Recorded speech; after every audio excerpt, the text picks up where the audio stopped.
মানে বোঝো নাই, আমি ওই বলির পাঠা হতে চাই না, ও আমার জীবনটাকে দোজক করে দেবে, দোজক। এই বিয়ে তো বন্ধ করা সম্ভব না, এটা আমার ফাইনাল ডিসিশন। আমি বিয়ে করতে পারবো না, পারবো না, পারবো না। পারবি না মানে? মানে কি? কিভাবে বিয়েতে রাজি করা যায় সেটা আমার জানা আছে। চুপ করে ঘরের মধ্যে বসে থাক। বাপরে বাপ, এটা কি আমার নিজের মা নাকি সৎ মা? মন্দির মা আমার উপরে এত অত্যাচার করে।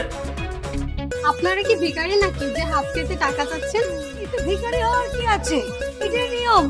তাই নাকি? তা ভিখারিরা তো এত সেজে গুজে টাকা চায় না, তারা তো বলে আপা আল্লাহর রাস্তায় 2টা টাকা দেন। মা এত কাহিনী কেন করছো? টাকাগুলো দিয়ে দিলি তো হইতো, দিয়ে দাও, তাদের ভিতর দিবি। দিয়ে দিচ্ছি, ভাই ঘুরে নাও। নে। টাকা ঠিক আছে? অব একদম ঠিক আছে। ওকে, নেন কেচি নেন, ফিতা কাটেন, ভেতরে ঢুকুন। তুমি আমার মা হয়ে আমাকে চেয়ারের সাথে বেঁধে নিয়ে দিবা? অবশ্যই দিব। ছেলে যদি মায়ের কথা না শুনে তাহলে বাইন্দেই বিয়ে করবে। আপা, তুই আমার বাচ্চা, তুই না আমার বড় বোন। ভাই রে, আমি তোকে কেমনে বাঁচাবো? আজকে মায়ের আদেশ পালন করতে যে আমি এখনো কুমারী।